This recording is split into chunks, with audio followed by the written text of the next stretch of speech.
Welcome sa ating press briefing ngayong araw, February 26. Makakasama natin ngayon sina Department of the Interior and Local Government Secretary Juanito Victor John Vic Remulla, National Capital Region Police Officer Director Police Brigadier General Anthony Aberin at Philippine National Anti-Kidnapping Group Director Colonel Elmer Ragay. Good afternoon, gentlemen. Secretary, please. Magandang hapon po sa inyo lahat. Andito puro kami para isaad ang nangyari ukol sa isang kidnapping case sa isang estudyante mula sa isang prestigious international school sa Taguig City. Ito po ay naganap noong February 20. Approximately 3:45 in the afternoon ay nagbigay alam ang magulang na ang anak nila na dismiss ng 2:40 p.m. ay hindi pa nakakauwi. Subsequently, nahanap ang abandoned Everest vehicle sa off-ramp ng southbound ng C5. After which, he was only considered a missing person but assumed to be a kidnapping case. The next day, Feb 21, sa Bulacan, San Rafael. Taguig sir, nag-report yung parents. Nag-report ang parents. Subsequently, sa San Rafael, Bulacan, nahanap ang isang vehicle na ando doon yung driver ng bata na murdered. The driver of the child was found murdered inside another vehicle. In that vehicle, yielded information regarding the syndicate which operates in this manner. Now, the contents of that include pictures, conversations, cell phone numbers, strategies, casings of how they would do the job. Now, the driver is already deceased, so he cannot be considered a person of interest. However, the vehicle where he was found yielded evidence. Subsequently, a demand ransom of $20 million was made. Ito po ay hiningi at tinanggihan ng magulang. Katapos po nun, nung Sabado, ay naglabas po ng video na yung bata ay pinuputulan ng daliri. Nung kinalingguhan ay nagkaroon na naman ng conversation. Ito po ay humingi ang magulang ng proof of life. Yung proof of life ay pinakita yung bata na kumakanta ng paboritong awitin ng kanyang nakababatang kapatid. Kumanta yung bata, nakangiti naman, at nakita na, at mula sa video niya ay mukhang in good health. Nung Lunes ay nag-yield na ang AKG ng positive results out of the evidence found nang nagbiping na ng signal ang mga cellphone ng mga abductor. You have to understand that this group is very sophisticated. Yung tawag nila at kung nasaan yung bata ay magkahiwalay na lugar. Pero ang daming numerong naiwan doon. Kahapon, simula nung early afternoon, ay na-detect ang signal ng isang sasakyan na nanggaling doon sa listahan ng cellphone ng driver. Habang nangyayari yon ay gumawa na sila ng hot pursuit operation. Let me make it clear na hindi nila alam kung anong sasakyan yan. Nakuha lang nila ang numero and they were tracing the signal. At approximately 8 p.m., they were a few hundred meters away from the cellphone na gumagalaw. And in that pursuit, a few minutes after, in the Parañaque area, may nakita silang isang bata na nakapajama na nakatayo sa gitna ng kalye na may benda ang kamay. The choice was pursuing the vehicle or securing the child. Obviously, ang AKG, inuna yung bata. Kinuha yung bata, dinala sa ama, at nireconcile namin lahat. Nag-identify naman, nakita na yung bata ay pinutulan ng daliri mula sa kanan. Sa kanan, Right, sir. Right. kanan, mula dito sa dulo. Yung bata ay matapang, hindi siya umiiyak. Masaya nakita ang kanyang magulang. Pinakita ang ama ay nataranta. Dinala namin yung bata sa ospital. Nagkaroon ng maikling debriefing at ngayon ay nakahiwalay na yung pamilya. Let me make another point clear. The ransom demand went from $20 million to $1 million to no ransom being paid by the family.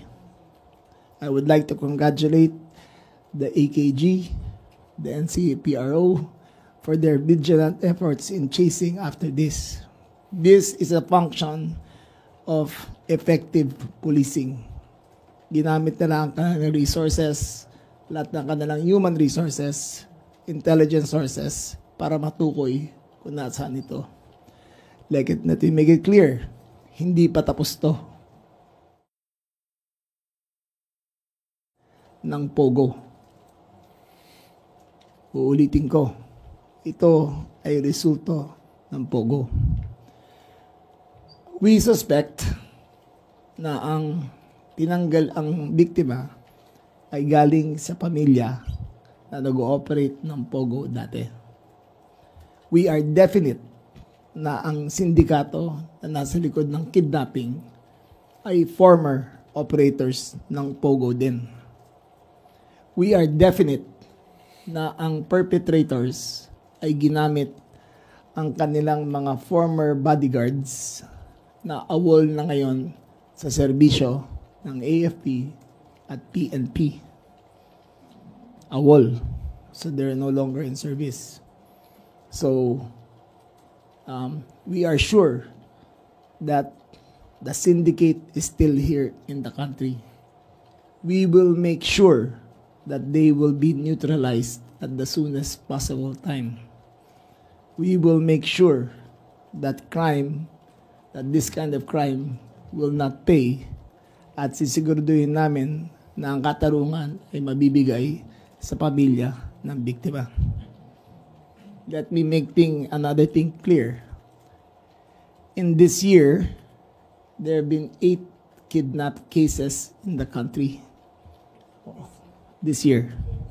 8. This is the 8th. 7 out of 8 resolved. Tama ba ako?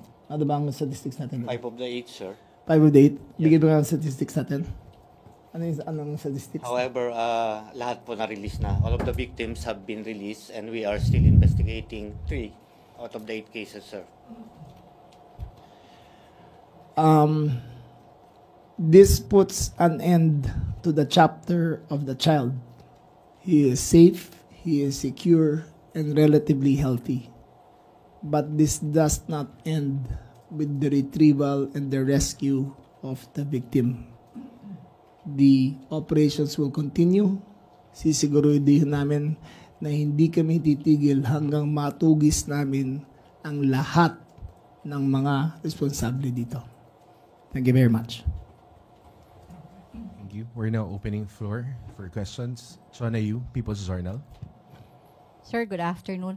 Can you tell us more sa background nitong syndicate na to? Is this the first time na nasangkot sila sa kidnapping or involved din sila sa 8 cases na recorded ngayon sa PNP? Yes, first and foremost po, magandang hapon po sa ating lahat. Colonel Ragay po, the newly designated Acting Director of Anti-Kidnapping Group. Now, ang tinitingnan po natin dito is a former group na na-involve na sa previous kidnapping incidents led by a Chinese. I-withhold na lang po natin muna yung pangalan, pero may mga nahuli na tayong tao niya in the past, particularly in 2003. May mga nakuha na po tayo, but there are those that are still at large. And may mga kasama po silang Pilipino. So, as our secretary has said po, ongoing pong effort natin, continuous follow-up operation, we do have identities that we are tracking as of now. But in this particular case, sir, may naaresto na po ba? Sa mga Wala pa po. suspect? Wala pa po. But as I've said, sinabi na rin po ng ating secretary, we know them and we are going after them po. And gaano, sir, kalawak yung operation ng sindikato na ito? Gaano sila kalaki, well-equipped? We have traced cases based in plan last year. Nakapag-operate po sila dito sa Metro Manila area up to Angeles City and hanggang farther north po. So basically, Luzon area po yung target nila. And mostly Chinese po ba? And Mostly foreigners. Opo. It is mostly Chinese against Chinese and one Korean.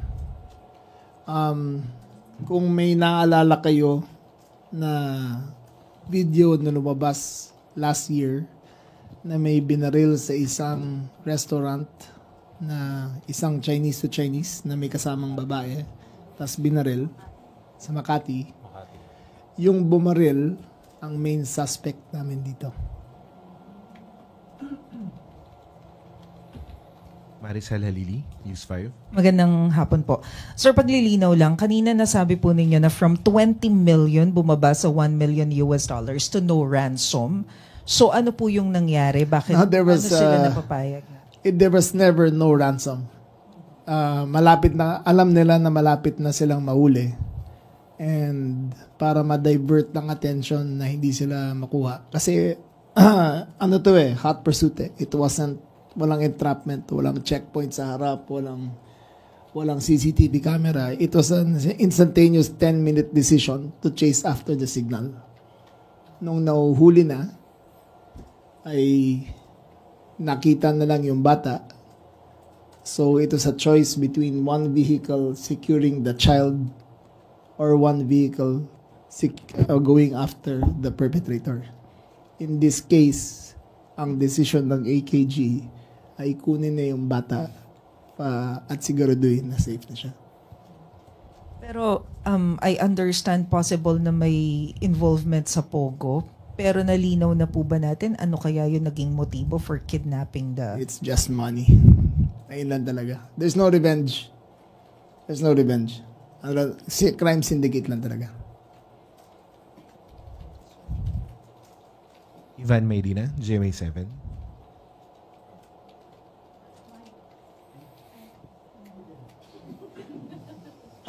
Yung nabanggit po ninyong 8 cases this year, lahat po ba yun walang ransom na ibayad? Hindi po. Meron pong instances na merong mga pamilya na nakapagbigay, but through negotiation strategy, hindi naman po ganun kalaki. Up to the time na ma-rescue natin yung mga biktima, meron pong mga nakapagbigay, meron ding hindi. There was a case prior to this involving a Korean national po. Seemingly, similar po yung procedure. Nung papalapit na kami, dun sa area, iniwan po yung biktima na Korean. So, may precedence na po itong nangyari na ito. It has happened before. And none of the 8 victims in all those cases is a Filipino? Lahat po ito foreigner, ang biktima? Meron pong kasama na pahinante at driver yung ibang biktima. Na Pero ang nakuha. target is obviously the Obviously, Opo. Foreigner po. And sa nakikita namin, it is always foreigner against foreigner. Walang mastermind na Pilipino sa krimen na to. Ito again ay sa aming matrix na nahanap. Ito ay resulta ng Pogo operations dito simula 2016 na nagkaroon sila ng lucrative means of livelihood at since tinanggal sila dito at naiwan yung iba ay dito nila pinasok. Nag-rise up to ng January pagkatapos nung sinira ang lahat ng Pogo. Dito naman pumasok sila sa kidnapping. Panghuli na lamang po sa akin. Hingi lang po ko ng dagdag na detalye dun sa iniwang sasakyan kung saan natagpuan yung pinatay na driver.